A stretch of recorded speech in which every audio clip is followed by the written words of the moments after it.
Punjabi radio USA ਸੁਣ ਰਹੇ ਸਾਰੇ ਹੀ ਮਾਣਯੋਗ ਅਤੇ ਸਤਿਕਾਰਤ ਸਰੋਤਿਆਂ ਨੂੰ ਪਿਆਰ ਸਤਿਕਾਰ ਸਹਿਤ ਨਿੱਘੀ ਜਿਹੀ ਸਤਿ ਸ੍ਰੀ ਅਕਾਲ। ਸਭ ਨੂੰ ਜੀ ਆਇਆਂ ਨੂੰ ਆਖਦੇ ਹਾਂ। ਸੋ ਤੇ ਪ੍ਰੋਗਰਾਮ ਖਬਰ ਤੇ ਨਜ਼ਰ 'ਚ ਆਪ ਸਭ ਦਾ ਨਿੱਘਾ ਸਵਾਗਤ ਹੈ। ਅੱਜ 4 ਨਵੰਬਰ ਦਿਨ ਵੀਰਵਾਰ ਅਤੇ ਮਿੰਟੂ ਜੀ ਆਪਣੇ ਨਾਲ ਜੁੜ ਚੁੱਕੇ ਨੇ। ਮਿੰਟੂ ਗੁਰਸਰੀ ਜੀ, ਜੀ ਆਇਆਂ ਨੂੰ ਸਵਾਗਤ ਹੈ। ਸਤਿ ਸ੍ਰੀ ਅਕਾਲ। ਦੀਵਾਲੀ ਦੀਆਂ ਬੰਦੀ ਛੋੜ ਦਿਵਸ ਦੀਆਂ ਬਹੁਤ ਬਹੁਤ ਆਪ ਸਭ ਨੂੰ, ਆਪ ਦੇ ਪਰਿਵਾਰ ਨੂੰ ਵਧਾਈਆਂ ਹੋਣ ਜੀ। ਸ਼ੁਕਰੀਆ ਜੀ, ਸਾਰਿਆਂ ਨੂੰ ਸਤਿ ਸ਼੍ਰੀ ਅਕਾਲ ਜੀ। ਸਾਰਿਆਂ ਨੂੰ ਮੇਰੇ ਵੱਲੋਂ, ਮੇਰੀ ਫੈਮਿਲੀ ਵੱਲੋਂ, ਤੁਹਾਡੇ ਆਪਣੇ ਪੰਜਾਬ ਵੱਲੋਂ, ਸਾਰਿਆਂ ਵੱਲੋਂ ਮੁਬਾਰਕਬਾਦ। ਤੁਹਾਡੇ ਲਈ ਦੁਆਵਾਂ, ਤੁਹਾਡੀ ਫੈਮਿਲੀ ਲਈ ਦੁਆਵਾਂ, ਤੁਹਾਡੇ ਇੱਥੋਂ ਦੇ ਮੁਲਕ ਲਈ ਦੁਆਵਾਂ, ਕੁੱਲ ਲੋਕਾਈ ਲਈ ਦੁਆਵਾਂ। ਅਤੇ ਅਸੀਂ ਸੱਚੇ ਪਾਤਸ਼ਾਹ ਅੱਗੇ ਅਰਦਾਸ ਕਰਦੇ ਹਾਂ ਕਿ ਤੰਦਰੁਸਤੀਆਂ, ਤਰੱਕੀਆਂ ਤੁਹਾਡੇ ਗਲੇ ਦਾ ਗਹਿਣਾ ਬਣਿਆ ਰਹੇ। ਬਹੁਤ ਸ਼ੁਕਰੀਆ, ਬਹੁਤ ਧੰਨਵਾਦ। ਸਾਡੇ ਅੱਜ ਦੇ ਇਸ ਪ੍ਰੋਗਰਾਮ ਨੂੰ ਤੁਹਾਡੇ ਸਾਰਿਆਂ ਤੱਕ ਪਹੁੰਚਾਉਣ 'ਚ ਸਹਿਯੋਗ ਕਰਦੇ ਨੇ ਖਾਲਸਾ ਇੰਸ਼ੋਰੈਂਸ ਏਜੰਸੀ, ਜਿਨ੍ਹਾਂ ਦੇ ਕੋਲੋਂ ਤੁਸੀਂ ਹਰ ਇੱਕ ਤਰੀਕੇ ਦੀ ਇੰਸ਼ੋਰੈਂਸ ਕਰਵਾ ਸਕਦੇ ਹੋ। ਇੰਸ਼ੋਰੈਂਸ ਬਾਰੇ ਪਤਾ ਕਰਨ ਲਈ ਕਾਲ ਕਰੋ number 408 272 2500 4082722500। Krishan Dhanota Yuba City, Baljinder Singh Nijjar Woodland, Jarnail Singh Johal Lynnwood, Gurpal Singh Sohal Clovis, Paramjit Kaur Rangi Vacaville, GN tire and lube, ਜਿਨ੍ਹਾਂ ਦੇ ਕੋਲੋਂ ਤੁਸੀਂ truck wash, oil change, air brake ਦਾ ਕੰਮ ਕਰਵਾ ਸਕਦੇ ਹੋ। ਨਵੇਂ ਪੁਰਾਣੇ ਟਾਇਰ ਵਾਜਿਬ ਕੀਮਤਾਂ 'ਤੇ ਖਰੀਦ ਸਕਦੇ ਹੋ। ਸੈਂਟਰ ਨੈਲਾ ਮਡੇਰਾ 'ਚ ਲੋਕੇਸ਼ਨ ਨੇ। ਕਾਲ ਕਰ ਸਕਦੇ ਹੋ ਨਿਮਾ ਸੋਤਾ 209 277 0113 West Coast truck driving school Fresno, ਜਿਹੜੇ ਕਿ ਤੁਹਾਨੂੰ ਟਰੱਕ ਚਲਾਉਣ ਦੀ ਸਿਖਲਾਈ ਵਧੀਆ ਢੰਗ ਦੇ ਨਾਲ ਦਿੰਦੇ ਹਨ। ਕਾਲ ਅਜੀਤ ਅਟਵਾਲ 559 374 45 41। ਟੇਰਕੀਆਣਾ ਇਮੀਗ੍ਰੇਸ਼ਨ ਲਾ ਫਰਮ, ਇਮੀਗ੍ਰੇਸ਼ਨ ਦਾ ਹੋਵੇ ਕਿਸੇ ਵੀ ਤਰੀਕੇ ਦਾ ਕੰਮ, ਕਾਲ ਅਟਰਨੀ ਜੇ ਟੇਰਕੀਆਣਾ 415 909 0503। ਜ਼ੈਂਡਰ ਮੌਰਗੇਜ ਅਤੇ real estate, home loans, commercial loans, agriculture loans ਦੇ ਲਈ ਕਾਲ ਮੋਹਨ ਚੀਮਾ 559 905 2575। ਇਹਨਾਂ ਸਾਰਿਆਂ ਦਾ ਧੰਨਵਾਦ। ਜੇਕਰ ਤੁਸੀਂ ਜਾਂ ਕੋਈ ਹੋਰ ਕਾਰੋਬਾਰ ਇਸ ਪ੍ਰੋਗਰਾਮ ਨੂੰ ਸਪੋਂਸਰ ਕਰਨਾ ਚਾਹੁੰਦੇ ਹੋ, ਸੰਪਰਕ ਕਰ ਸਕਦੇ ਹੋ ਨੰਬਰ 408 722 7698 ਦੇ ਉੱਤੇ। ਮਿੰਟੂ ਜੀ, ਗੱਲਬਾਤ ਦਾ ਸਿਲਸਿਲਾ ਸ਼ੁਰੂ ਕਰਦੇ ਜਾਈਏ। ਦੀਵਾਲੀ ਦੀ ਰਾਤ ਸਿੰਘੂ ਤੋਂ ਖਬਰ, ਕਿਸਾਨਾਂ ਦੇ ਬੇਸਰਿਆਂ ਨੂੰ ਜਿਹੜੇ ਆ ਜੀ ਉਹ ਅੱਗ ਲੱਗੀ।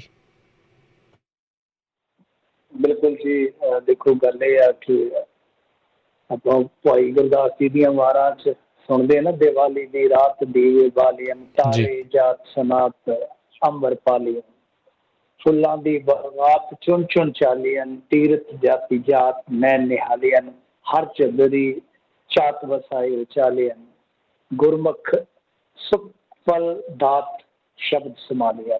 ਸੋ ਜੇ ਕੁਤਾਹੀ ਹੋ ਗਈ ਹੋਵੇ ਤਾਂ ਉਹਦੇ ਵਾਸਤੇ ਮਾਫੀ, ਇੰਨੀ ਤੌਫੀਕ ਨਹੀਂ ਹੈ ਜੀ।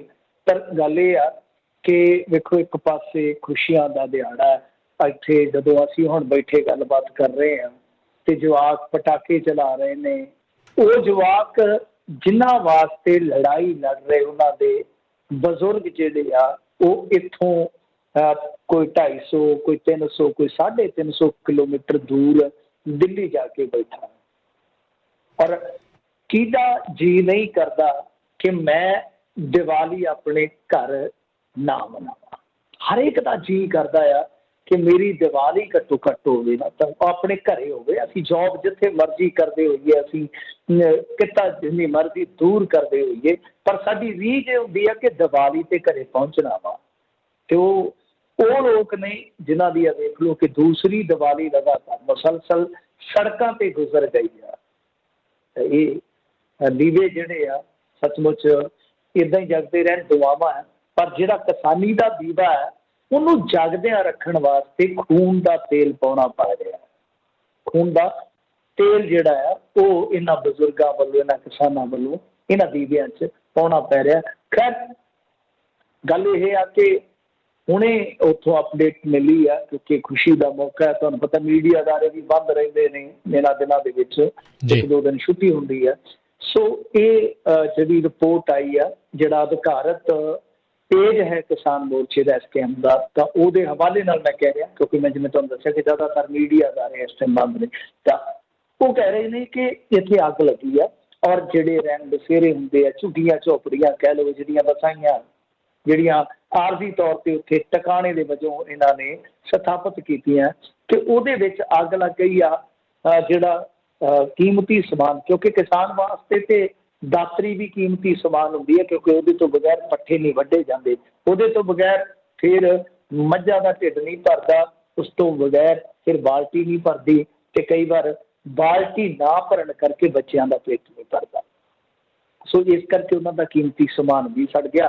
ਹਾਲਾਂਕਿ ਜਿਹੜੇ ਉੱਥੇ ਮੌਜੂਦ ਸਨ ਸਾਡੇ ਮਾਨਯੋਗ ਬਜ਼ੁਰਗ, ਉਹ ਕਹਿੰਦੇ ਨੇ ਕਿ ਅੱਗ ਇਸ ਤਰ੍ਹਾਂ ਲੱਗਦਾ ਆ ਕਿ ਜਿਸ ਤਰ੍ਹਾਂ ਲੱਗੀ ਨਾ ਹੋਵੇ, ਲਗਾਈ ਗਈ ਹੋਵੇ। ਤਾਂ ਉਹਨਾਂ ਨੂੰ ਸ਼ੱਕ ਆ ਭਾਈ। ਸੋ ਹਾਲ ਦੀ ਘੜੀ ਫਾਇਰ ਬ੍ਰਿਗੇਡ ਨੇ ਆ ਕੇ ਉਹ ਅੱਗ ਤੇ ਕਾਬੂ ਪਾ ਲਿਆ। ਕੋਈ ਜਾਨੀ ਨੁਕਸਾਨ ਤੇ ਨਹੀਂ ਹੋਇਆ, ਪਰ ਅੱਗ ਲੱਗਣ ਦੀਆਂ ਤੁਹਾਨੂੰ ਪਤਾ ਕਿ ਉੱਥੇ ਵਾਹਵਾ ਘਟਨਾਵਾਂ ਵਾਪਰ ਚੁੱਕੀਆਂ, ਤੇ ਜਿਨ੍ਹਾਂ ਦੇ ਵਿੱਚੋਂ ਕੁਝ ਘਟਨਾਵਾਂ ਸ਼ੱਕੀ ਵੀ ਨੇ।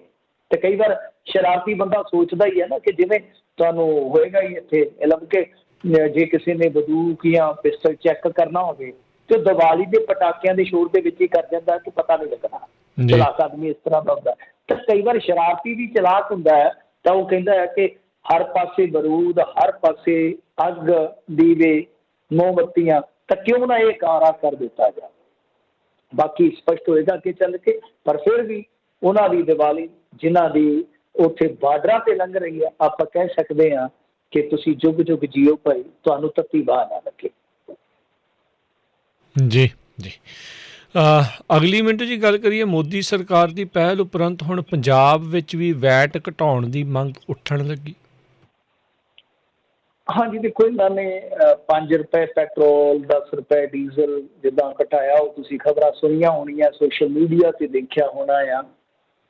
ਜੀ ਇਸ ਤਰ੍ਹਾਂ ਹੀ ਹੈ। ਵੈਸੇ ਤੇ ਮੈਨੂੰ ਤੇ ਇਦਾਂ ਹੀ ਲੱਗਦਾ ਆ ਨਾ ਕਿ ਜਿੱਦਾਂ ਕੋਈ ਤਗੜਾ ਬੰਦਾ ਦਾਦਾ ਟਾਈਪ ਦਾ, ਮਵਾਲੀ ਟਾਈਪ ਦਾ ਚਾਟਾ ਮਾਰ ਕੇ ਚੰਗੀ ਜ਼ੋਰ ਦੀ ਤੇ 500 ਦਾ ਨੋਟ ਖੋਲ੍ਹਵੇ ਤੇ ਫਿਰ 50 ਪੈਸੇ ਕੱਢ ਕੇ ਆਖੇ ਜਾਂ ਬੇਟਾ ਤੂੰ ਭੁਜੀਆ ਫੁਲੜੀਆਂ ਖਾ ਲਈ ਦੁਕਾਨ ਤੋਂ। ਇਹ ਇਸ ਤਰ੍ਹਾਂ ਦੀ ਹੈ ਰਾਈਟ। ਤਾਂ ਖੈਰ, ਕਿਉਂਕਿ ਦੇਖੋ ਮੈਂ ਅੰਕੜਿਆਂ ਦੇ ਨਾਲ ਦੱਸ ਰਿਹਾ ਕਿ ਸੈਂਟਰਲ ਟੈਕਸ ਹੈ ਜਿਹੜਾ 2014 'ਚ ਪੈਟਰੋਲ ਤੇ ਜਿਹੜਾ ਸੀਗਾ ਉਹ 10 ਰੁਪਏ 39 ਪੈਸੇ ਸੀ। ਫੈਬ 2021 ਦੇ ਵਿੱਚ ਇਹ ਵੱਧ ਕੇ 32 ਰੁਪਏ 98 ਪੈਸੇ ਹੋ ਗਿਆ। ਜਾਨੀ ਟੋਟਲ ਲਾ ਲਓ ਕਿ 22 ਰੁਪਈਆਂ ਤੋਂ ਵੀ ਜ਼ਿਆਦਾ ਦਾ ਇਜ਼ਾਫਾ, 217% बढ़ਦਾ ਵਾ। ਡੀਜ਼ਲ ਤੇ ਸੈਂਟਰਲ ਟੈਕਸ 2014 ਚ 4 ਰੁਪਏ 50 ਪੈਸੇ ਸੀ, ਉਹ 21 ਚ ਜਨਾਬ 31 ਰੁਪਏ 83 ਪੈਸੇ ਹੋ ਜਾਂਦਾ, 607% ਜ਼ਿਆਦਾ। ਇਹਦੋਂ ਵੱਧ ਵਿਕਾਸ ਅਸੀਂ ਕੀ ਭਾਲਦੇ ਹਾਂ? ਇਹਦੋਂ ਵੱਧ ਉਹ ਵਿਕਾਸ ਹੋਰ ਕੀ ਭਾਲਦੇ? ਅੱਧੀ ਕਿੱਕ ਤੇ ਸਟਾ ਤੇ ਮੇਰਾ ਯਾਮਾ, ਤੇ ਹੋਰ ਦੱਸ ਕੀ ਭਾਲਦੇ? ਹੋਰ ਕੀ ਭਾਲਦੇ ਭਾਈ ਤੁਸੀਂ?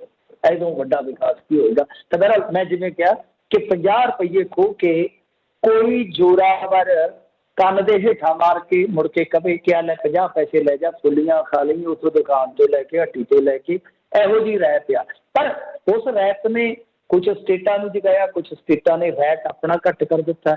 ਵੈਟ ਵੀ ਵਧਿਆ ਨਾ। ਸਟੇਟ ਟੈਕਸ ਜਿਹੜਾ 14 ਚ ਪੈਟਰੋਲ ਤੇ 11 ਰੁਪਏ 90 ਫੀਸਦ ਸੀ, ਹਾਲ ਦੀ ਘੜੀ ਦੇਖੋਗੇ ਤਾਂ ਤਕਰੀਬਨ 20 ਰੁਪਏ ਆ ਪੈਟਰੋਲ ਤੇ। ਡੀਜ਼ਲ ਤੇ ਸਟੇਟ ਟੈਕਸ ਜਿਹੜਾ ਉਹ ਕਹਿ ਲਓ ਕਿ ਜੇ ਆਪਾਂ ਦਿੱਲੀ ਦੀ ਗੱਲ ਕਰੀਏ 6 ਰੁਪਏ 61 ਪੈਸੇ ਸੀ, ਤਾਂ ਉਹ 11 ਰੁਪਏ 22 ਪੈਸੇ ਹੋ ਜਾਂਦਾ। ਕਿਉਂਕਿ ਜਦੋਂ ਇਸ ਤਰ੍ਹਾਂ ਆਪਾਂ ਲੈਂਦੇ ਹਾਂ ਤਾਂ ਦਿੱਲੀ ਦਾ ਅੰਕੜਾ ਲਿਆ ਜਾਂਦਾ ਹਮੇਸ਼ਾ। ਤਾਂ ਦਿੱਲੀ ਦਾ ਰਾਜਧਾਨੀ ਦਾ ਅੰਕੜਾ ਤੁਹਾਡੇ ਸਾਹਮਣੇ ਆ। ਬਾਕੀ ਸਟੇਟਾਂ 'ਚ ਹਾਲ ਇਹਦੇ ਤੋਂ ਵੀ ਬਦਤਰ ਹੋਏਗਾ ਕਈਆਂ 'ਚ। ਤਾਂ ਬਹਰਹਾਲ ਗੱਲ ਇਹ ਆ ਕਿ ਇਹਨਾਂ ਨੇ ਹੁਣ ਜਿੱਦਾਂ ਦੀ ਪਹਿਲ ਕਦਮੀ ਕੀਤੀ, ਚਲੋ ਕੁਛ ਵੀ ਆ, ਥੋੜ੍ਹੀ ਬਹੁਤੀ ਰਹਿਤ ਦਿੱਤੀ ਆ, ਧੰਨਵਾਦ ਇਹਨਾਂ ਦਾ। ਤੇ ਦੂਜੇ ਪਾਸੇ ਹੁਣ ਸਟੇਟਾਂ ਤੇ ਵੀ ਬਣ ਰਿਹਾ ਹੈ, ਇੱਕ ਦਬਾਅ ਤੇ ਬਣਦਾ ਹੀ ਹੈ। ਉਹਦੇ ਵਿੱਚ ਪੰਜਾਬ ਵੀ ਆ ਗਿਆ। ਪੰਜਾਬ ਲਈ ਅਕਾਲੀ ਦਲ ਬਾਦਲ ਨੇ ਮੰਗ ਕੀਤੀ ਹੈ ਕਿ ਤੁਸੀਂ ਵੈਟ ਘਟਾਓ, ਪਰ ਇਹਨਾਂ ਨੇ ਆਪ ਕਿੰਨੇ ਕੁ ਘਟਾਏ ਆ ਵੈਟ ਆਪਣੇ ਟੈਨਿਓਰ ਦੇ ਵਿੱਚ? ਇਹ ਵੀ ਦੱਸ ਦੇਣ ਕਿ ਜਿਵੇਂ ਜਿਵੇਂ ਤੇਲ ਦੀਆਂ ਕੀਮਤਾਂ ਵੱਧਦੀਆਂ ਸੀ ਕਿ ਤਿਵੇਂ ਤਿਵੇਂ ਤੁਸੀਂ ਘਟਾਇਆ ਆਪਣਾ ਟੈਕਸ। ਜੇ ਘਟਾਇਆ ਤੇ ਜ਼ਰੂਰ ਦੱਸਣ ਭਾਈ, ਅਸੀਂ ਇਹਨਾਂ ਨੂੰ ਵੀ ਸ਼ਾਬਾਸ਼ੀ ਦੇਵਾਂਗੇ। ਤਾਂ ਬਹਰਹਾਲ ਇੱਕ ਕਹਿ ਲਓ ਕਿ ਲੋਕਾਂ ਦੇ ਵਿੱਚ ਜਾਗਰਤੀ ਤਾਂ ਆਈ ਆ ਘੱਟੋ ਘੱਟ। ਵੈਸੇ ਮੋਦੀ ਸਰਕਾਰ ਕਾਫੀ ਦੇਰ ਤੱਕ ਚੱਲਦੀ ਰਹੀ ਸਮੂਥਲੀ। ਜਦੋਂ ਲੋਕਾਂ ਦੇ ਢਿੱਡ ਤੇ ਲੱਤ ਪਈ ਤਾਂ ਹੁਣ ਥੋੜ੍ਹੇ ਜਿਹੇ ਉਹ ਜਾਗਣੇ ਸਟਾਰਟ ਹੋਏ ਆ ਵੋਟਾਂ ਦੇ ਮਾਮਲੇ 'ਚ ਵੀ। ਤਾਂ ਹੁਣ ਜਦੋਂ ਉਹਨਾਂ ਨੇ ਪਹਿਲ ਕਦਮੀ ਕੀਤੀ ਆ ਤਾਂ ਘੱਟੋ ਘੱਟ ਸਾਡੇ ਲੋਕਾਂ ਨੂੰ, ਜਿਨ੍ਹਾਂ ਨੇ ਕੰਨਾਂ 'ਚ ਕੌੜਾ ਤੇਲ ਹੀ ਪਾ ਰੱਖਿਆ ਸੀ, ਉਹਨਾਂ ਨੂੰ ਇੰਨਾ ਤਾਂ ਇਲਮ ਹੋਇਆ ਕਿ ਬਹੁਤ ਵੱਡਾ ਮੁੱਦਾ ਆ। ਅਸੀਂ ਕਹਿੰਦੇ ਨੇ ਕਿ ਛੱਡ ਪਰੇ ਯਾਰ, ਮੈਂ ਕੀ ਲੈਣਾ ਵਾ, ਕਿ ਇਹ ਮੁੱਦਾ ਸਿੱਧੇ ਤੌਰ ਤੇ ਸਾਡੇ ਨਾਲ ਜੁੜਦਾ ਹੈ ਕਿ ਅੰਨੀ ਮਹਿੰਗਾਈ ਤੇਲ ਦੀ ਜਿਹੜੀ ਆ ਉਹ ਦੂਜੀ ਮਹਿੰਗਾਈ ਨੂੰ ਜਨਮ ਦੇ ਦਿੰਦੀ ਹੈ, ਜਨਮਦਾਤੀ ਬਣ ਜਾਂਦੀ ਆ ਉਹਦੀ। ਤਾਂ ਬਹਰਹਾਲ ਗੱਲ ਚੱਲ ਰਹੀ ਆ। ਵੇਖੋ, ਹੋ ਸਕਦਾ ਕਿ ਇੱਕ ਰਾਹਤ ਇੱਧਰੋਂ ਪੰਜਾਬ 'ਚੋਂ ਵੀ ਆ ਜਾਵੇ, ਕਿਉਂਕਿ ਮੈਨੂੰ ਲੱਗਦਾ ਕਿ ਚੰਨੀ ਸਰਕਾਰ ਜਿੱਦਾਂ ਹੀ ਇਸ ਦਬਾਅ ਨੂੰ ਫੇਸ ਕਰੇਗੀ, ਥੋੜਾ ਹੋਰ ਦਬਾਅ ਲੋਕਾਂ ਦਾ ਪਵੇਗਾ, ਤਾਂ ਉਹਨਾਂ ਨੂੰ ਰਾਹਤ ਦੇਣੀ ਪਵੇਗੀ, ਕਿਉਂਕਿ ਉਹ ਦੂਜੇ ਮੁਕਾਬਲਿਆਂ 'ਚ ਰਾਹਤ ਦੇ ਰਹੇ ਨੇ। ਜੀ ਜੀ, ਡਿਊਟੀ ਕਰਨ ਵਾਲਾ ਹੀ ਉਪ ਮੁੱਖ ਮੰਤਰੀ ਨੇ ਝਟਕਾ ਦਿੱਤਾ। ਵਾਹ ਜੀ ਵਾਹ। ਗੱਲ ਇਹ ਆ ਕਿ ਸਾਡੇ ਇੱਥੇ ਦਾ ਜਿਹੜਾ ਸਿਸਟਮ ਹੈ ਨਾ, ਉਹ ਇੰਨਾ ਜ਼ਿਆਦਾ ਪਲੀਤ ਸਿਸਟਮ ਆ ਕਿ ਛੋਟੇ ਚੋਰ ਨੂੰ ਤੇ ਅਸੀਂ ਜਾਣਦੇ ਹਾਂ ਕਿ ਯਾਰ ਆਹ ਚੋਰੀ ਕਰ ਰਿਹਾ, ਸਾਨੂੰ ਉਹਦਾ ਪਤਾ ਲੱਗ ਜਾਂਦਾ ਹੈ ਕਿ ਇਹ ਚੋਰ ਆ ਤੇ ਚੋਰੀ ਕਰਦਾ ਆ। ਪਰ ਜਿਹੜਾ ਬੰਦਾ ਉਹਨੂੰ ਖੁੱਲ੍ਹ ਦਿੰਦਾ ਕਿ ਫਤਿਹ ਚੱਕੀ ਚੱਲ, ਉਹਦੇ ਮੂਹਰੇ ਅਸੀਂ ਹੱਥ ਜੋੜ ਕੇ ਖਲੋਤੇ ਹੁੰਦੇ ਹਾਂ, ਉਹਨੂੰ ਕਹਿੰਦੇ ਆ ਕਿ ਇਹ ਸਾਡਾ ਮਾਨਯੋਗ ਆ, ਸਾਡਾ ਪਤਵੰਤਾ ਸੱਜਣ ਆ। ਉਹਨੂੰ ਅਸੀਂ ਟੂਰਨਾਮੈਂਟ ਦੇ ਇਸ਼ਤਿਹਾਰ 'ਚ ਦਰਜ ਕੀਤਾ ਹੁੰਦਾ, ਮੁੱਖ ਮਹਿਮਾਨ ਪਤਵੰਤੇ ਸੱਜਣ ਪਹੁੰਚ ਰਹੇ ਸ਼੍ਰੀਮਾਨ ਫਲਾਂ ਫਲਾਂ ਫਲਾਂ ਫਲਾਂ। ਆਹ ਹਾਲ ਆ ਸਾਡਾ। ਅੱਛਾ ਦੇਖੋ, ਗੱਲ ਕੀ ਹੈ ਕਿ ਅੰਮ੍ਰਿਤਸਰ ਦੇ ਵਿੱਚ ਸਬ ਸਟੈਂਡਰਡ ਮਠਿਆਈ ਵੇਚਣ ਵਾਲੇ ਦੁਕਾਨਦਾਰਾਂ ਤੇ ਸਕੰਜਾ ਕੱਸਿਆ ਗਿਆ। ਹੁਣ ਜਿਹੜੇ ਅਫਸਰ ਨੇ ਕਾਰਵਾਈ ਕੀਤੀ ਉਹਦੇ ਤੇ ਸਕੰਜਾ ਕੱਸ ਦਿੱਤਾ ਉਪ ਮੁੱਖ ਮੰਤਰੀ ਸੋਨੀ ਨੇ, ਜਿਹੜੇ ਕਿ ਕੰਟਰੋਵਰਸ਼ੀਅਲ ਰਹੇ ਨੇ, ਆਪਣੇ ਸਿਆਸੀ ਕੈਰੀਅਰ 'ਚ ਹਮੇਸ਼ਾ ਕੰਟਰੋਵਰਸ਼ੀਅਲ ਰਹੇ ਨੇ। ਤਾਂ ਇਹਨਾਂ ਨੇ ਕਹਿ ਕੇ ਜਿਹੜੇ ਹੁੰਦੇ, ਤੁਹਾਨੂੰ ਪਤਾ ਹੀ ਹੈ, ਕਮਿਸ਼ਨਰ ਹੁੰਦੇ ਫੂਡ ਐਂਡ ਡਰੱਗ ਐਡਮਿਨਿਸਟ੍ਰੇਸ਼ਨ ਮਹਿਕਮੇ ਦੇ, ਜਿਹੜੇ ਉਹਨਾਂ ਨੂੰ ਦੇਖ ਰਹੇ ਆ, IS ਹੁੰਦੇ ਇਹ ਕੱਲ ਮੇਰੇ ਖਿਆਲ ਦੇ ਨਾਲ ਕੁਮਾਰ ਰਾਹੁਲ ਨੂੰ ਇਹ ਚਾਰਜ ਦਿੱਤਾ ਗਿਆ, ਤੇ ਫੋਨ ਤੇ ਕਿਹਾ ਕਿ ਫੂਡ ਸੇਫਟੀ ਅਫਸਰ ਹੈ ਜਿਹੜਾ, ਉਹਨੂੰ ਝਟਕਾ ਦੇ ਬਈ, ਸਸਪੈਂਡ ਕਰ ਦਿੱਤਾ ਗਿਆ, ਸਸਪੈਂਡ ਕਰ ਦਿੱਤਾ ਗਿਆ। ਦੇਖੋ ਗੱਲ ਇਹ ਆ ਕਿ ਜੇ ਤਾਂ ਉਹਨੇ ਸੈਂਪਲਿੰਗ ਦੇ ਬਦਲੇ ਰਿਸ਼ਵਤ ਮੰਗੀ ਹੋਵੇ ਜਾਂ ਰਿਸ਼ਵਤ ਲਈ ਹੋਵੇ ਤੇ ਉਹਦੇ ਸਬੂਤ ਰਿਕਾਰਡ ਤੇ ਹੋਣ, ਤੇ ਅਸੀਂ ਤਾਂ ਕਹਾਂਗੇ ਕਿ ਡਿਸਮਿਸ ਕਰ ਦਿਓ ਇਹੋ ਜਿਹੇ ਬੰਦੇ, ਠੋਕੋ ਇਹਨੂੰ, ਜਚਾ ਕੇ ਠੋਕੋ, ਮਰਜੀ ਠੋਕੋ ਇਹਦੀ। ਬਟ ਜੇ ਉਹਨੇ ਕਾਰੋਬਾਰ ਚਲਾਉਂਦੇ ਕਾਰੋਬਾਰੀਆਂ ਤੇ ਸਕੰਜਾ ਲੋਕਾਂ ਕਰਕੇ ਕੱਸਿਆ ਕਿ ਦਿਨ ਤਿਉਹਾਰ ਹੈਗੇ ਆ, ਸੀਜ਼ਨ ਹੈ ਤਿਉਹਾਰਾਂ ਦਾ, ਕਿ ਜ਼ਹਿਰ ਜਿਹੜਾ ਹੈ ਲੋਕਾਂ ਦੀਆਂ ਰਗਾਂ ਤੱਕ ਨਾ ਜਾਵੇ, ਫਿਰ ਤੇ ਇਹਨੂੰ ਕੰਮ ਕਰਨ ਦੀ ਸਜ਼ਾ ਦਿੱਤੀ ਜਾ ਰਹੀ ਹੈ ਨਾ। ਹੁਣ ਗੱਲ ਇਹ ਹੈ ਕਿ ਜ਼ਹਿਰ ਖਵਾਉਣ ਵਾਲੇ ਜੇ ਗੁਨਾਹਗਾਰ ਆ, ਉਹਨਾਂ ਨੂੰ ਖੁੱਲ੍ਹ ਦੇਣ ਵਾਲਾ ਕੌਣ ਹੈ? ਸੁਪਰ ਗੁਨਾਹਗਾਰ ਨਹੀਂ ਹੈ, ਸੁਪਰ ਗੁਨਾਹਗਾਰ ਨਹੀਂ ਹੈ। ਠੀਕ ਹੈ, ਉਹਦਾ ਗੁਨਾਹ, ਉਹ ਤੇ ਦੱਸੋ ਨਾ ਕਿ ਉਹਦਾ ਗੁਨਾਹ ਕੀ ਹੈ, ਉਹਦਾ ਗੁਨਾਹ ਕੀ ਹੈ। ਹੁਣ ਤੁਸੀਂ ਦੇਖਿਆ ਹੀ ਆ ਪਿੱਛੇ ਜੇ ਇੱਕ ਇਹਨਾਂ ਦਾ ਜਿਹੜਾ MLA ਆ, ਉਹ ਰੱਟਾ ਪਾ ਕੇ ਬਹਿ ਗਿਆ ਕਿ ਹਾਂ ਹਾਂ ਹਾਂ ਤੂੰ ਉੱਥੇ ਜਾ ਕੇ ਲੋਕਾਂ ਦੀਆਂ ਕੁੰਡੀਆਂ ਕਿਉਂ ਫੜੀਆਂ? ਸੁਣੀਏ ਨਾ ਆਡੀਓ ਤੁਸੀਂ? ਸੁਣੀ ਆ ਜੀ ਦਾੜੀ ਤੁਸੀਂ, ਤੇ ਆਪਣੇ ਆਪ ਨੂੰ ਗੁਰਸਿੱਖ ਕਹਾਉਂਦੇ ਬਾਜੇ ਵਾਲੇ ਹੋ, ਗਿੱਲ ਸਾਹਿਬ, ਤੇ ਭਾਸ਼ਾ ਦੇਖੋ ਉਹਨਾਂ ਦੀ ਕਿਸ ਤਰ੍ਹਾਂ ਦੀ ਹੈ।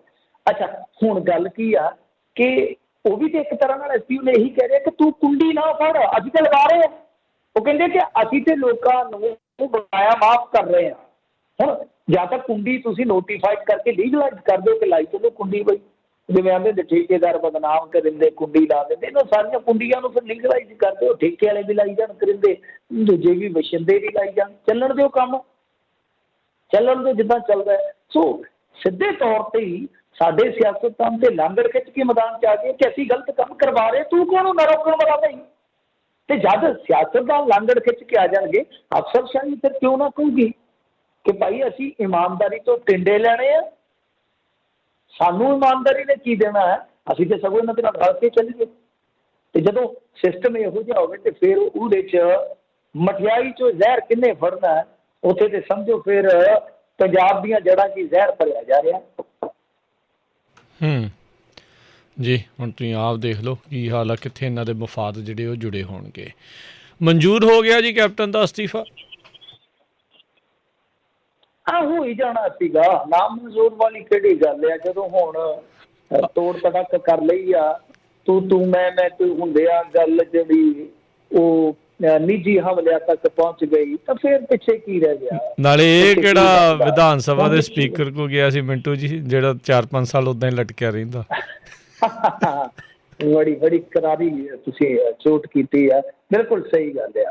ਇਹ ਅਸਤੀਫਾ ਗਿਆ ਸੀ ਸੋਨੀਆ ਗਾਂਧੀ ਕੋਲ, ਤੇ ਸੋਨੀਆ ਗਾਂਧੀ ਨੂੰ ਤੇ ਉਹਨਾਂ ਕਹਿ ਲਓ ਕਿ ਗਿੱਠ ਲੰਮੇ ਜਿਹੜੇ ਸੀ ਉਹ ਮਿਹਣੇ ਦਿੱਤੇ ਆ, ਮਿਹਣੇ ਦਿੱਤੇ ਕਿ ਤੁਹਾਡੇ ਤੇ ਜਵਾਕ ਵੀ ਮੈਨੂੰ ਜ਼ਲੀਲ ਕਰਦੇ ਰਹੇ ਨੇ ਤੇ ਤੁਸੀਂ ਅੱਖਾਂ ਮੀਚੀ ਬੈਠੇ।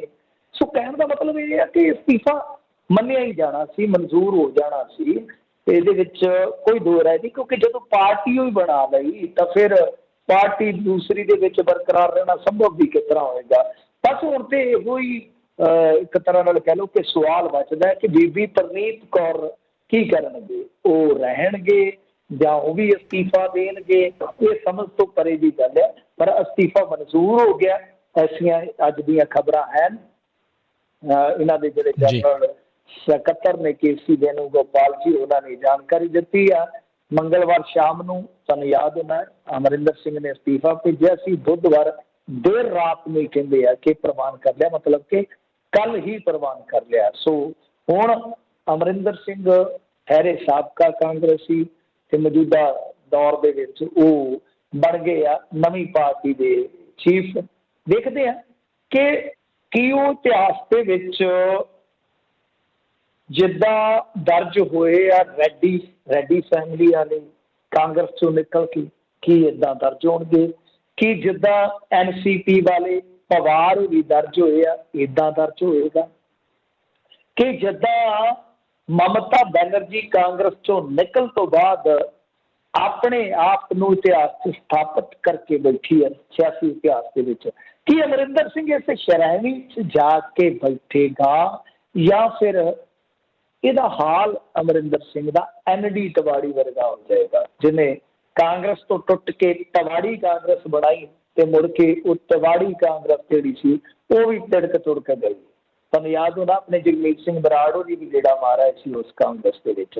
ਤਾਂ ਬਹਰਹਾਲ ਦੇਖਾਂਗੇ ਕਿ ਕਿਸ ਖਾਨੇ 'ਚ ਇਹਨਾਂ ਦਾ ਨਾਮ ਦਰਜ ਹੁੰਦਾ, ਸੱਜੇ ਵਾਲੇ ਪਾਸੇ ਜਾਂ ਖੱਬੇ ਵਾਲੇ ਪਾਸੇ।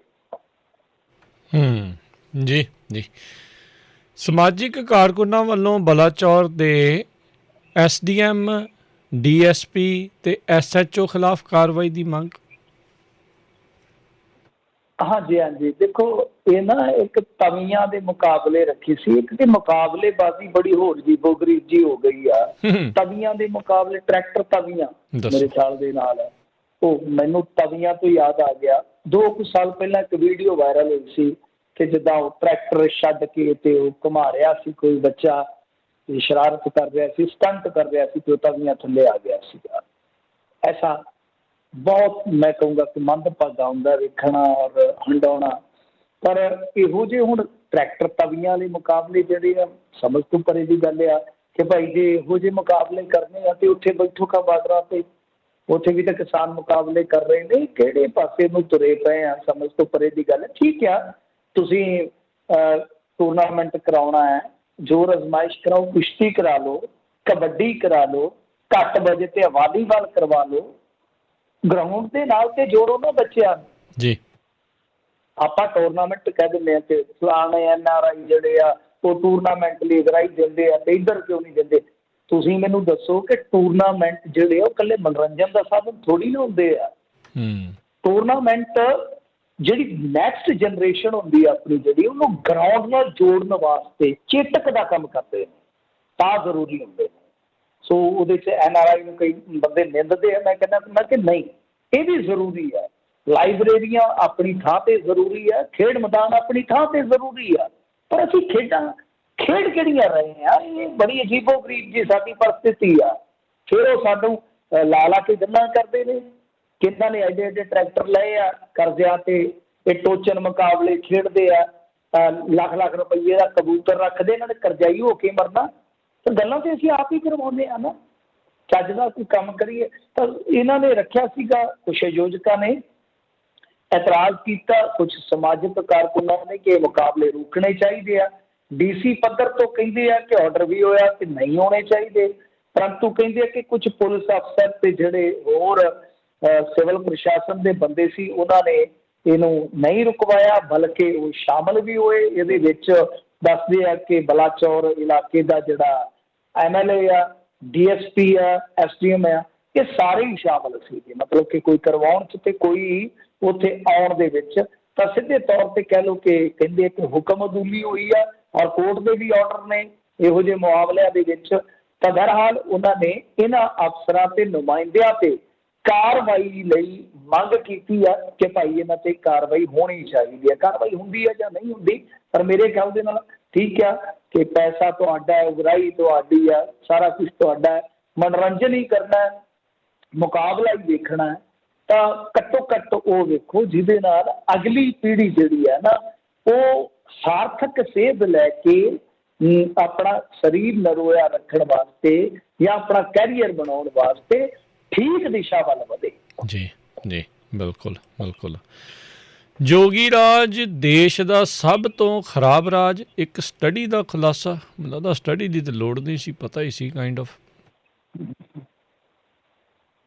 ਹਾਂਜੀ, ਪਰ ਜੇ ਅਸੀਂ ਕਿਸੇ ਇਹਨਾਂ ਦੇ ਚਹੇਤਾ ਜਿਹੜਾ ਬੰਦਾ ਉਹਨਾਂ ਦੇ ਕੋਲ ਬੈਠੇ ਇਹੋ ਜਿਹੀ ਗੱਲ ਕਰਾਂਗੇ, ਹੋ ਸਕਦਾ ਸਿਰ 'ਚ ਇੱਟ ਹੀ ਕੱਢ ਮਾਰੇ ਕਿ ਉੱਥੇ ਤਾਂ ਪੈਗਾਮ ਰਾਜ ਆ, ਉੱਥੇ ਤਾਂ ਫਲਾਹ ਆ।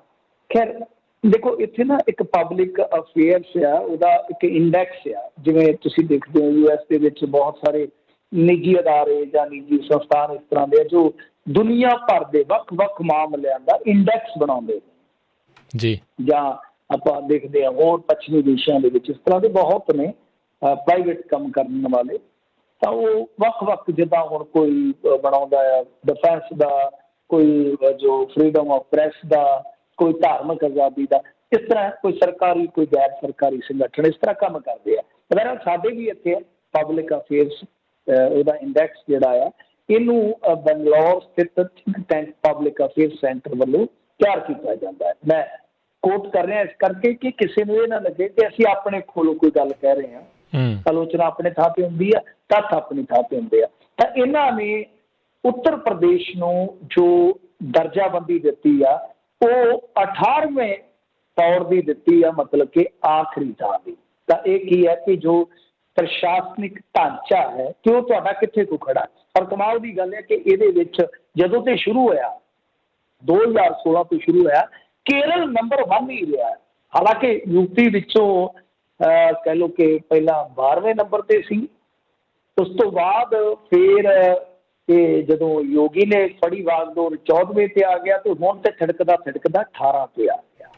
ਤਾਂ ਇਹ ਦੇਖੋ ਨਕਾਰ ਸਕਦੇ ਆ, ਵੱਡੀ ਗੱਲ ਨਹੀਂ ਕਿ ਇਸ ਰਿਪੋਰਟ ਨੂੰ ਵੀ ਨਕਾਰ ਦੇਣ। ਜਿਵੇਂ ਇਹਨਾਂ ਨੇ ਤਾਂ ਵੱਡੀਆਂ ਵੱਡੀਆਂ ਰਿਪੋਰਟਾਂ ਨਕਾਰ ਛੱਡੀਆਂ ਨੇ, ਹੋ ਸਕਦਾ ਕਿ ਇਸ ਰਿਪੋਰਟ ਨੂੰ ਵੀ ਨਕਾਰ ਦੇਣ। ਪਰ ਇੱਕ ਗੱਲ ਆ ਕਿ ਜਿਹੜੇ ਲੋਕ ਖਬਰਾਂ ਨਾਲ ਵਾਬਸਤਾ ਰਹਿੰਦੇ ਨੇ, ਇਹਨਾਂ ਚੀਜ਼ਾਂ ਤੋਂ ਜਾਣੂ ਨੇ, ਇੰਡੈਕਸ ਦੇ ਪੈਰਾਮੀਟਰਸ ਜਿਹੜੇ ਹੁੰਦੇ, ਪੈਮਾਨੇ ਹੁੰਦੇ ਆ, ਉਹਨਾਂ ਨੂੰ ਸਮਝਦੇ ਆ, ਕਿਉਂਕਿ ਇਹਨਾਂ ਨੇ ਦੇਖੋ ਕਿਸ ਤਰ੍ਹਾਂ ਚੱਕਣੇ ਹੁੰਦੇ ਆ ਆਂਕੜੇ। ਮੈਂ ਥੋੜ੍ਹੀ ਜਿਹੀ ਇੱਕ ਮਿਸਾਲ ਵੀ ਦੇ ਦਿੰਦਾ ਤਾਂ ਕਿ ਇਹਨਾਂ ਦੇ ਪ੍ਰਸ਼ੰਸਕ ਨੂੰ ਵੀ ਸਮਝਣ ਦੇ ਵਿੱਚ ਸੁਖਾਲਾ ਢੰਗ ਜਿਹੜਾ ਉਹ ਲੱਗੇ। ਦੇਖੋ ਹੁਣ ਜਿੱਦਾਂ ਸਾਡੇ ਇੱਥੇ ਹੁੰਦਾ ਨਾ ਕਿ ਨੈਸ਼ਨਲ ਕ੍ਰਾਈਮ ਰਿਕਾਰਡ ਬਿਊਰੋ ਹੈ ਜਿਹੜਾ NCRB ਕਹਿੰਦੇ ਨੇ ਆਪਾਂ ਜਿਹਨੂੰ, ਕਿ ਉਹਦੇ ਅੰਕੜੇ ਚੱਕੇ ਜਾਂਦੇ ਆ ਕਿ ਪ੍ਰਤੀ 10 ਲੱਖ ਆਬਾਦੀ ਦਹੇਜ ਹੱਤਿਆ ਦੇ ਕਿੰਨੇ ਮਾਮਲੇ ਆ, ਕਿੰਨੇ ST ਐਕਟ ਦੇ ਵਿੱਚ SC ਐਕਟ ਦੇ ਵਿੱਚ ਮਾਮਲੇ ਦਰਜ ਹੋਏ ਆ, ਕਿੰਨੀਆਂ ਖੁਦਕੁਸ਼ੀਆਂ, ਕਿੰਨੇ ਕਤਲ ਆ, ਕਿੰਨੀਆਂ ਲੁੱਟਾਂ ਨੇ, ਕਿੰਨੇ ਰੇਪ, ਸਾਰੀਆਂ ਚੀਜ਼ਾਂ ਗਿਣੀਆਂ ਜਾਂਦੀਆਂ। ਮਤਲਬ ਕਿ ਇਸ ਤਰ੍ਹਾਂ ਤੱਥ ਲਏ ਜਾਂਦੇ ਆ ਜਿਹੜੇ ਆਮ ਰੈਫਰਡ ਹੁੰਦੇ ਆ। ਸੋ ਇਸ ਰਿਪੋਰਟ ਨੂੰ ਇਹ ਰੱਦ ਕਰ ਸਕਦੇ ਆ, ਪਰੰਤੂ ਇਹੋ ਜਿਹੀਆਂ ਸਟੱਡੀਆਂ ਜਿਹੜੀਆਂ ਜਿਹੜੇ ਲੋਕ ਅਵੇਅਰ ਹੁੰਦੇ ਆ, ਜਿਹੜੇ ਲੋਕ ਪੜ੍ਹੇ ਲਿਖੇ ਹੁੰਦੇ ਆ, ਉਹਨਾਂ ਲਈ ਇਹ ਬਹੁਤ ਮਹੱਤਤਾ ਰੱਖਦੀਆਂ ਨੇ। ਔਰ ਦੂਜੀ ਗੱਲ ਆ, ਇਹ ਇਲੈਕਸ਼ਨ ਤੋਂ ਐਨ ਪਹਿਲਾਂ ਸਟੱਡੀ ਆਈ ਆ। ਮੇਰੇ ਖਿਆਲ ਦੇ ਨਾਲ ਇਸ ਸਟੱਡੀ ਦੀ ਜਿਹੜੀ ਰਿਪੋਰਟ ਹੈ ਉਹ ਰਾਜਨੀਤੀ ਦੇ ਵਿੱਚ ਵੀ ਕਹਿ ਲਓ ਕਿ ਜ਼ਰੂਰ ਚਰਚਾ ਬਣੇ। ਬਿਲਕੁਲ, ਇਹਦੇ ਵਿੱਚ ਤਾਂ ਵਾਕਿਆ ਹੀ ਕੋਈ ਦੋ ਲਾਵਾਂ ਨਹੀਂ। ਮੈਨੂੰ ਜੀ ਜਾਂਦੇ ਜਾਂਦੇ ਮੈਂ ਪੁੱਛਣਾ ਚਾਹੁੰਦਾ, ਇੱਕ ਜਿਹੜਾ ਸਿੱਖ ਕੈਦੀ ਸੀਗਾ ਜਿਸ ਦੀ ਪਿੱਠ ਦੇ ਉੱਤੇ ਕਹਿੰਦੇ ਗਰਮ ਸਰੀਏ ਦੇ ਨਾਲ ਅੱਤਵਾਦੀ ਲਿਖ ਦਿੱਤਾ ਗਿਆ ਸੀਗਾ, ਕੱਲ੍ਹ ਪਰਸੋਂ ਦੀ ਜਿਹੜੀ ਇਹ ਖਬਰ ਹੈਗੀ, ਉਸ ਦੇ ਬਾਰੇ ਕੀ ਅਪਡੇਟ ਹੈਗੀ ਹੈ, ਕੀ ਉਸ ਪੂਰੇ ਮਾਮਲੇ 'ਚ ਹੋਇਆ? ਹਾਂਜੀ, ਮੈਨੂੰ ਰਿਪੀਟ ਕਰਿਓ ਸਵਾਲ। ਜਿਹੜਾ ਇੱਕ ਸਿੱਖ ਜਿਹੜਾ ਕਹਿੰਦੇ ਵੀ ਜੇਲ੍ਹ ਦੇ ਵਿੱਚ ਸੀਗਾ, ਉਸ ਦੀ ਪਿੱਠ ਦੇ ਉੱਤੇ ਅੱਤਵਾਦੀ ਸ਼ਬਦ ਜਿਹੜਾ ਉਹ ਮੜ ਦਿੱਤਾ ਗਿਆ ਸੀਗਾ ਗਰਮ ਸਰੀਏ ਦੇ ਨਾਲ। ਜੀ ਜੀ ਜੀ ਜੀ, ਹਾਂਜੀ ਹਾਂਜੀ, ਉਹ ਘਟਨਾ ਹੈਗੀ ਆ ਬਰਨਾਲਾ ਜੇਲ੍ਹ ਦੀ ਹੈ ਜੀ। ਬਰਨਾਲਾ ਸਬ ਜੇਲ੍ਹ ਆ, ਸੈਂਟਰਲ ਜੇਲ੍ਹ ਨਹੀਂ ਹੈ, ਛੋਟੀ ਜੇਲ੍ਹ ਆ। ਉਹਦੇ ਵਿੱਚੋਂ ਦੇਖੋ ਕੋਈ ਸਿੱਖ ਨੌਜਵਾਨ ਜਿਹੜਾ ਪੇਸ਼ੀ ਤੇ ਆਇਆ ਸੀਗਾ, ਤਾਂ ਉਹਨੇ ਇਹ ਦੋਸ਼ ਲਾਏ ਆ, ਉਹਦੀ ਪਿੱਠ ਤੇ ਉਕਰਿਆ ਵੀ ਹੋਇਆ, ਇਹਦੇ 'ਚ ਕੋਈ ਸ਼ੱਕ ਨਹੀਂ, ਕੋਈ ਇਹਦੇ 'ਚ ਦੋ ਰਾਏ ਨਹੀਂ ਹੈ ਕਿ ਉਹ ਆਪਣੇ ਹੱਥ ਨਾਲ ਤਾਂ ਲਿਖ ਨਹੀਂ ਸਕਦਾ। ਸਭ ਤੋਂ ਵੱਡੀ ਗੱਲ ਹੈ ਨਾ, ਲੱਕ ਦੇ ਵਿੱਚ ਆਪਣੇ ਹੱਥ ਨਾਲ ਨਹੀਂ ਲਿਖ ਸਕਦਾ। ਦੂਜੀ ਗੱਲ ਇਹ ਆ ਕਿ ਉਹਨੇ ਮਾਰਕੁੱਟ ਦੇ ਵੀ ਦੋਸ਼ ਲਾਏ। ਸੋ ਇਹਦੀ ਇਨਕੁਆਰੀ ਵੀ ਬਿਠਾ ਦਿੱਤੀ ਇਹਨਾਂ ਨੇ ਮੇਰੇ ਖਿਆਲ ਦੇ ਨਾਲ। ਸੁਖਜਿੰਦਰ ਸਿੰਘ ਰੰਧਾਵਾ ਨੇ ਇੱਕ ਕਮੇਟੀ ਬਿਠਾ ਕੇ, ਤੇ ਜੋ ਉੱਥੋਂ ਦੇ ਸੁਪਰੀਡੈਂਟ ਜਾਂ ਡਿਪਟੀ ਸੁਪਰੀਡੈਂਟ ਦੇ ਦੋਸ਼ ਲੱਗੇ, ਉਹਨੂੰ ਵੈਸੇ ਡਿਪਟੀ ਸੁਪਰੀਡੈਂਟ ਹੁੰਦਾ ਮੇਰੇ ਖਿਆਲ ਦੇ ਨਾਲ ਸੰਤੇਲ ਦਾ, ਤਾਂ ਉਹਦੇ ਖਿਲਾਫ ਜਿਹੜੇ ਦੋਸ਼ ਲੱਗੇ ਆ, ਜਾਂਚ ਪੜਤਾਲ ਉਹਦੀ ਸ਼ੁਰੂ ਕਰ ਦਿੱਤੀ ਆ। ਤੇ ਜੇ ਜਾਂਚ ਪੜਤਾਲ ਸੱਚੀ ਪੈਂਦੀ ਹੈ, ਦੇਖੋ ਕੋਈ ਸਾਈਡ ਨਹੀਂ ਮੈਂ ਲੈ ਰਿਹਾ, ਕਿਉਂਕਿ ਇਹੋ ਜਿਹੀ ਘਟਨਾ ਵਾਪਰੀ ਵੀ ਆ। ਇੱਕ ਵਾਰੀ ਤੁਹਾਨੂੰ ਯਾਦ ਹੋਣਾ ਆ ਕਿ 2 ਔਰਤਾਂ ਦੇ ਮੱਥੇ ਤੇ ਖੁਣਵਾ ਦਿੱਤਾ ਗਿਆ ਸੀਗਾ 2-4 ਪੁਲਿਸ ਵਾਲਿਆਂ ਵੱਲੋਂ ਕਿ ਇਹ ਜੇਬ ਕਤਲੀਆਂ ਨੇ, ਜੇਬ ਕਤਲੀਆਂ, ਤਾਂ ਕਿ ਦੂਰੋਂ ਸਿਆਣੀਆਂ ਜਾਣ। ਤਾਂ ਉਹਦੇ ਵਿੱਚ ਇਹ ਜਿਹੜੇ ਪੁਲਿਸ ਕਰਮਚਾਰੀ ਸੀ ਜਿਨ੍ਹਾਂ ਨੇ ਇਹ ਗੁਨਾਹ ਕੀਤਾ ਸੀ, ਉਹਨਾਂ ਨੂੰ ਸਜ਼ਾ ਹੋ ਗਈ ਸੀ। ਦੂਜੇ ਪਾਸੇ ਜੇ ਆਪਾਂ ਦੇਖੀਏ, ਇਹ ਕਹਾਣੀ ਦਾ ਇੱਕ ਪਾਸਾ ਹੈ ਕਿ ਪੁਲਿਸ ਜਿਹੜੀ ਆ ਉਹ ਕਰਦੀ ਹੈ, ਬਥੇਰਾ ਕੁਛ ਕਰਦੀ ਹੈ, ਬਹੁਤ ਗਾਂਹ ਤੱਕ ਚਲੇ ਜਾਂਦੀ ਹੈ। ਪਰ ਦੂਸਰੇ ਪਾਸੇ ਕਿ ਇਸੇ ਤਰ੍ਹਾਂ ਦੀਆਂ ਕਈ ਸ਼ਿਕਾਇਤਾਂ ਕੈਦੀਆਂ ਨੇ ਅੱਗੇ ਕੀਤੀਆਂ ਨੇ, ਪਰ ਬਾਅਦ ਦੇ ਵਿੱਚ ਉਹ ਮਾਮਲਾ ਕਹਿ ਲਓ ਕਿ ਜਿਵੇਂ ਕੋਈ ਅਫਸਰ ਸਖਤਾਈ ਕਰਦਾ ਹੈ ਤੇ ਉਹਦੇ ਖਿਲਾਫ ਇੱਕ ਕਹਿ ਲਓ ਕਿ ਸਕੀਮ ਲਾ ਦਿੱਤੀ ਜਾਂਦੀ ਹੈ ਕਿ ਇਹਨੂੰ ਸ਼ਿਕਾਇਤਾਂ ਦੇ ਆਧਾਰ ਤੇ ਬਦਲਾ ਦਿੱਤਾ ਜਾਵੇ ਜਾਂ ਇਹਦੇ ਤੇ ਪਰਚਾ ਦਰਜ ਕਰਵਾ ਕੇ ਇਹਨੂੰ ਝੁਕਾ ਲਿਆ ਜਾਵੇ। ਇਸ ਤਰ੍ਹਾਂ ਇੱਕ ਗੇਮ ਵੀ ਚੱਲਦੀ ਹੈ, ਕਿਉਂਕਿ ਇੱਕ ਟਸਲ ਹੈ ਨਾ। ਜੇਲ੍ਹ ਪ੍ਰਬੰਧ ਨੇ ਆਪਣੇ ਤਰੀਕੇ ਨਾਲ ਕੈਦੀਆਂ ਨੂੰ ਰੱਖਣਾ, ਤੇ ਕੈਦੀ ਜਿਹੜੇ ਉਹ ਹਮੇਸ਼ਾ, ਤੁਹਾਨੂੰ ਪਤਾ ਕੈਦੀ ਹੁਣ ਜੇ ਆਪਾਂ 5-10% ਨੂੰ ਛੱਡ ਦਈਏ, 10 ਨੂੰ ਵੀ ਛੱਡੋ, 20 ਨੂੰ ਛੱਡ ਦਈਏ ਆਪਾਂ, ਜਿਹੜੇ ਵਿਚਾਰੇ ਫਸੇ ਹੁੰਦੇ ਆ ਜਾਂ ਭੋਲੇ ਬੰਦੇ ਹੁੰਦੇ ਆ, ਬਾਕੀਆਂ ਨੇ ਤਾਂ ਕ੍ਰਾਈਮ ਕੀਤਾ ਹੁੰਦਾ ਹੈ ਨਾ। ਸੋ ਇਸ ਕਰਕੇ ਉਹ ਕਈ ਵਾਰ ਕੀ ਹੁੰਦਾ ਹੈ ਕਿ ਇਸ ਤਰ੍ਹਾਂ ਦੀਆਂ ਚੀਜ਼ਾਂ, ਜਿੱਦਾਂ ਮੈਂ ਤੁਹਾਨੂੰ ਇੱਕ ਮਿਸਾਲ ਦੇਣਾ, ਮੈਂ ਪਰਟੀਕੂਲਰ ਇਸ ਕੇਸ ਦੀ ਗੱਲ ਨਹੀਂ ਕਰਦਾ, ਮੈਂ ਓਵਰਆਲ ਜਿਹੜਾ ਮੇਰਾ ਅੰਦਰ ਦਾ ਵੀ ਤਜਰਬਾ ਹੈ ਕਿ ਚਾਂਦੀ ਦਾ ਸਿੱਕਾ ਲੈ ਕੇ ਨਾ ਉਹ ਵੀ ਸਰੀਰ ਤੇ ਘਸਾ ਕੇ, ਅੱਜ ਨੂੰ ਆਪਾਂ ਲਾਸ਼ ਕਹਿੰਦੇ ਹਾਂ ਕਿ ਲਾਸ਼ ਪਈ ਹੈ, ਉਹ ਏਦਾਂ ਲਾਸ਼ ਬਣ ਜਾਂਦੀ ਹੈ। ਇਹ ਇਸ ਤਰ੍ਹਾਂ ਦੀਆਂ ਸਕੀਮਾਂ ਵੀ ਲੱਗ ਜਾਂਦੀਆਂ। ਸੋ ਆਪਾਂ ਕਿਸੇ ਪੱਖ ਤੇ ਨਾ ਪਹੁੰਚੀਏ, ਕਿਸੇ ਨਤੀਜੇ ਤੇ ਨਾ ਪਹੁੰਚੀਏ। ਜੇ ਉਹਨਾਂ ਨੇ ਕੀਤਾ ਤਾਂ ਬਹੁਤ ਮਾੜਾ ਕੀਤਾ, ਉਹਨਾਂ ਨੂੰ ਸਜ਼ਾ ਮਿਲਣੀ ਚਾਹੀਦੀ ਹੈ, ਪਰ ਉਹਨਾਂ ਨੇ ਕੀਤਾ ਪੁਲਿਸੀਆਂ ਨੇ, ਇਹਦੇ ਲਈ ਠੋਸ ਐਵੀਡੈਂਸ ਬਾਹਰ ਆਵੇ। ਕਿਉਂਕਿ ਦੇਖੋ ਇੱਕ ਸਵਾਲ ਤੇ ਰਹੇਗਾ ਨਾ ਕਿ ਠੀਕ ਆ, ਜੇ ਕੋਈ ਉਸ ਸਿੱਖ ਨੌਜਵਾਨ ਦੇ ਨਾਲ ਉਹਨਾਂ ਨੇ ਕੋਈ ਕੁੱਟ ਕਟਾਪਾ ਕਰਨਾ ਸੀ, ਉਹ ਆਪਣੀ ਥਾਂ ਤੇ ਹੋ ਸਕਦਾ ਸੀ, ਪਰ ਆਪਣੇ ਗੁਨਾਹ ਦੀ ਮੋਹਰ ਕਿਉਂ ਛੱਡਣਗੇ?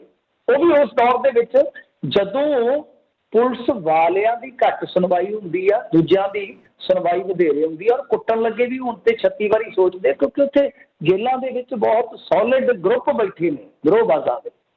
ਸੋ ਇਹ ਚੀਜ਼ ਆ। ਸੋ ਇਸ ਕਰਕੇ ਕਿਸੇ ਸਿੱਟੇ ਤੇ ਨਹੀਂ ਪਹੁੰਚਿਆ ਜਾ ਸਕਦਾ। ਇੰਤਜ਼ਾਰ ਕਰੋ, ਹੋਰ ਤੱਥਾਂ ਦੀ ਉਡੀਕ ਕਰੋ। ਜਾਂਚ ਪੜਤਾਲ ਬੈਠੀ ਆ। ਜਿਹੜਾ ਡਿਪਟੀ ਸੁਪਰੀਡੈਂਟ ਉਹ ਵੀ ਦੱਸਿਆ ਜਾ ਰਿਹਾ ਕਿ ਕੋਈ ਸ਼ਾਇਦ ਸਾਬਕਾ ਫੌਜੀ ਆ, ਦੇਖਦੇ ਆ ਕੀ ਨਿਕਲਦਾ। ਪਰ ਜੇ ਉਹਨਾਂ 'ਚ ਕੋਈ ਗੁਨਾਹ ਨਿਕਲਦਾ, ਜੇ ਇਸ ਤਰ੍ਹਾਂ ਦੀ ਉਹਨਾਂ ਨੇ ਕੋਈ ਗੱਲ ਕੀਤੀ ਆ ਤੇ ਉਹਨਾਂ ਨੂੰ ਸਖਤ ਸਜ਼ਾ ਹੋਣੀ ਚਾਹੀਦੀ ਆ।